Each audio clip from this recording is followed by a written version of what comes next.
I'm 74 now. I've spent most of my life thinking I knew what mattered, thinking I was making the right choices. And yet, here I am, looking back, realizing that what I spent decades chasing didn't mean half as much as I thought it would. It's funny and bitter at the same time, isn't it? How long it takes to understand the simplest things, how slow we are to see the truth. When I was young, in my 20s and 30s, I had ambition. I worked hard, not just for money, but for recognition. I wanted people to nod when my name came up. I wanted to feel proud when I looked in the mirror. I thought that if I built enough, achieved enough, I'd somehow feel enough. And for a while, that worked. I got promotions, I bought a house, I traveled a little. People said I was successful. They said, "Well done." But inside, I was always a little empty, always a little lonely. I remember evenings when I came home exhausted, and my wife, my first love, the woman who had stayed with me through all the mess of my ambition, would ask me about her day or the kids' day. And I would nod, half listening, thinking about a project or a meeting, thinking about the next thing. I didn't mean to ignore her, not really.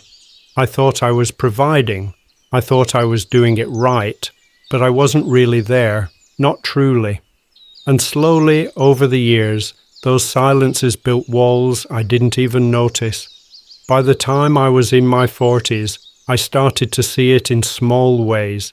My kids grew distant, not in a dramatic way, but in quiet ways that broke my heart without me realizing it.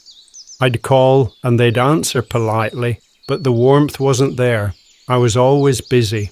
And my wife, she tried to talk to me, tried to get me to slow down, to notice what was in front of me. And I would listen, sometimes even agree, but then I'd return to the world outside our home. It wasn't intentional cruelty, just habit, just thinking I could catch up later, thinking there'd always be time. And there's the tragedy of it, isn't there? Assuming there's more time, assuming we'll get it right later. I remember one night in my late 50s, sitting alone in the living room after everyone had gone to bed, and it hit me. So many of the moments that mattered most, I missed them. Not because of some great catastrophe, but because I was busy proving something, chasing something that, in the end, didn't matter. That's the slow cost of a life spent half present. I lost my wife when I was 68. Cancer took her quickly, and I wasn't ready. There's no rehearsal for that. I had spent decades thinking I had time to tell her how much she mattered, to make her feel the way I felt but never said. And suddenly, there was just silence.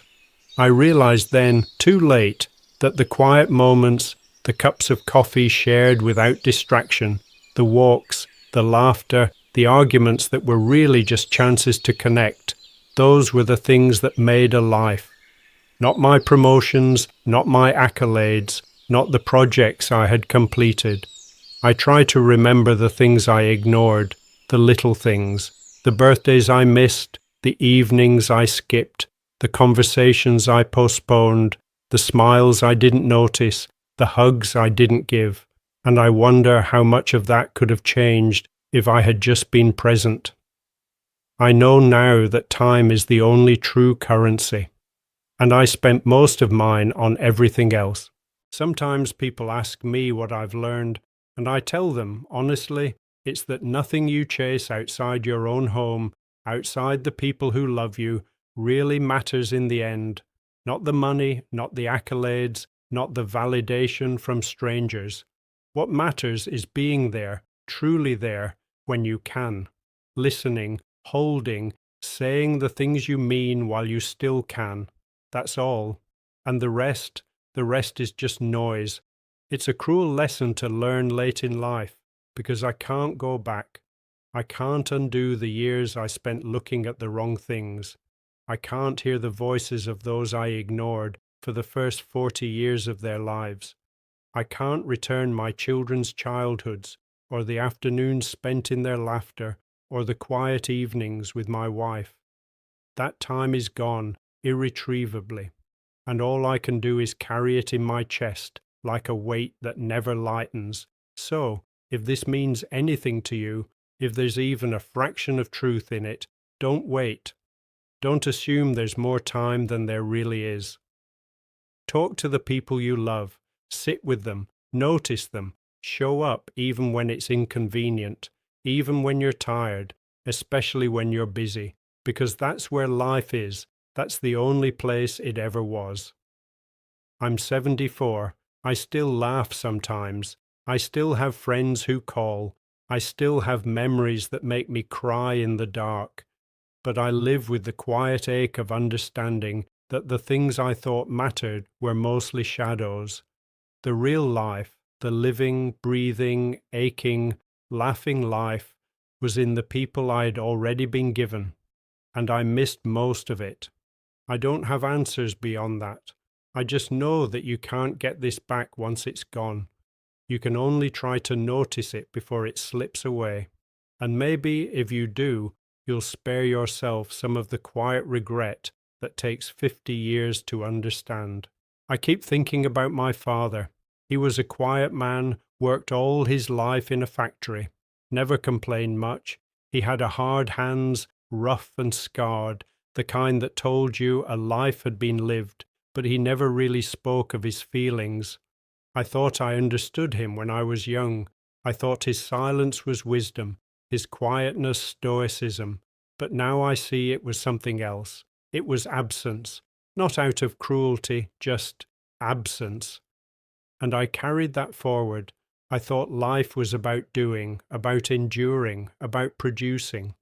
I never learned until very late that showing up is doing too. That presence is as valuable as productivity. I remember my own 20s when I met my first real love. She was bright, full of fire, full of curiosity about the world. I remember sitting across from her in a small cafe, her eyes wide, telling me about her dreams, and I nodded politely, thinking about the report I had to finish, the next step in my career. I was there, physically, but not really, and she left me eventually, not dramatically, not with anger, but quietly, with a sadness that I ignored.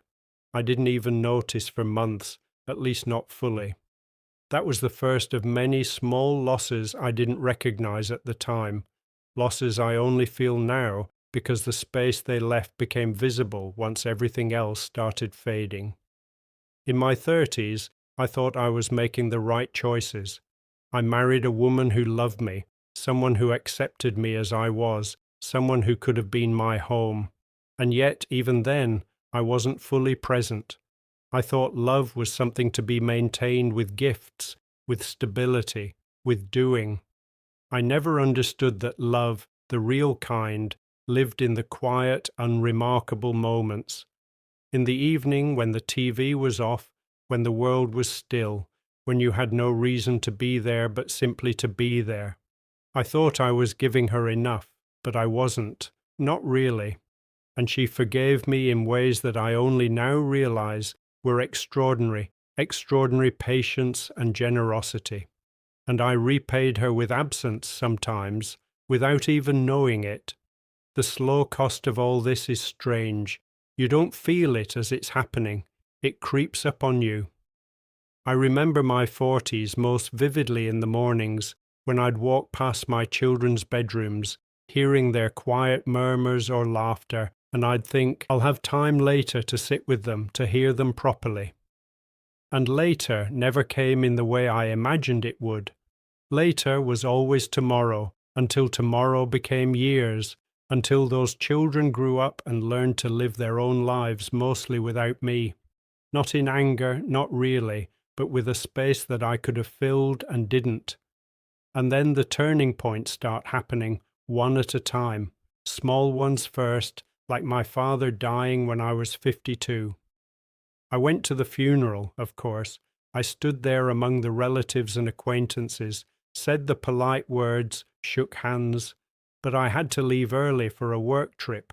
I had reports to finish, and I remember feeling a small, sharp shame even then, a twinge I tried to push away.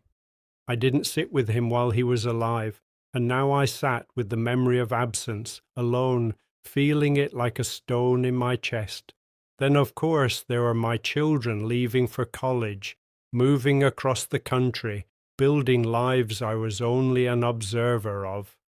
I thought I'd have time to visit more, to call more, to be there in the ways that mattered. But life kept filling up. Work, obligations, commitments, the endless noise of trying to prove myself. And I missed it completely, in the way that only becomes visible when you try to go back. And you can't. I lost friendships too, quietly, painfully. The kind of friendships where you think you'll see each other tomorrow, next week, next year. And then 10 years pass, 20, and you realize they stop calling, you stop calling, and when you do, the distance is tangible. The warmth has faded. People drift. And I know I drifted too, in ways that were my own fault, in ways I could have fixed if I had cared more, paid attention more, prioritized differently. But I thought life was about survival, about moving forward, about checking off boxes. I didn't realize it was about holding on to the people in your life with everything you had. When my wife got sick, that was the cruelest clarity. I'd been absent my whole life, and suddenly absence didn't matter. She needed me in ways I hadn't imagined, ways I had ignored, ways I hadn't been trained to be. And I tried to be there, tried to pay attention, tried to show her the love I hadn't shown fully in decades. But decades of absence don't vanish overnight. I wasn't the man she married. I was older, slower, and haunted by all the years I hadn't really been there. She was kind, of course. She forgave me, again. But forgiveness doesn't repair the moments you didn't share. It doesn't bring back the birthdays, the school plays, the quiet nights of comfort. After she passed, the house was impossibly silent. Every corner echoed with memories I had neglected. I spent hours sitting in her chair or at the kitchen table, remembering conversations I should have had more of, touches I should have given more freely, laughter I should have joined. And I realized then that time doesn't forgive, it doesn't wait, it doesn't reset.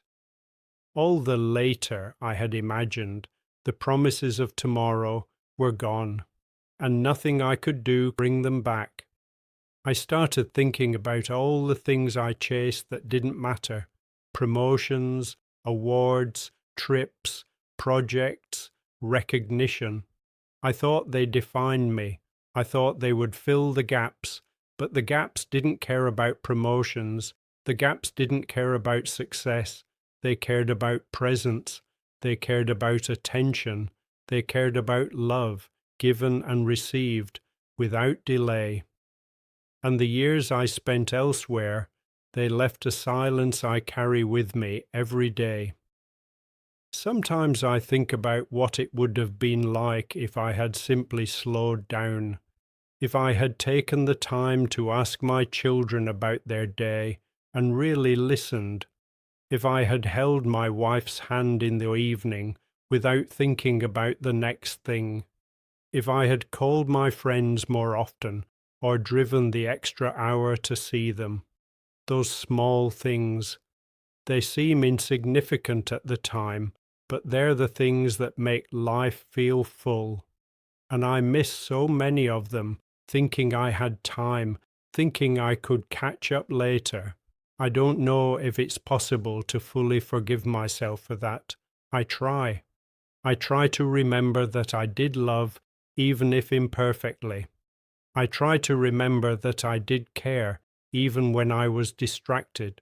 But there's a quiet ache that doesn't go away, a reminder that life is fragile, and time is the only real measure of it.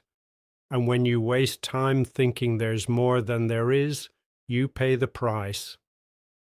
Now, I wake up in the mornings and sit by the window, looking at the trees, at the birds, at the sunlight hitting the pavement, and I try to notice, really notice, everything I see.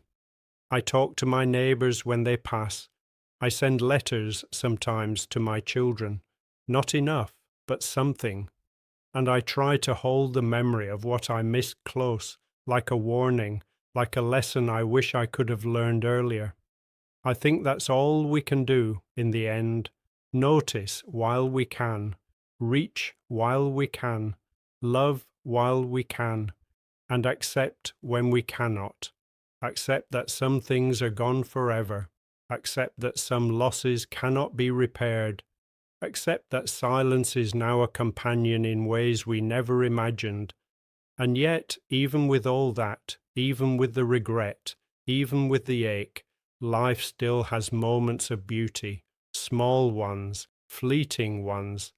But they exist, and they matter, and they are worth seeing.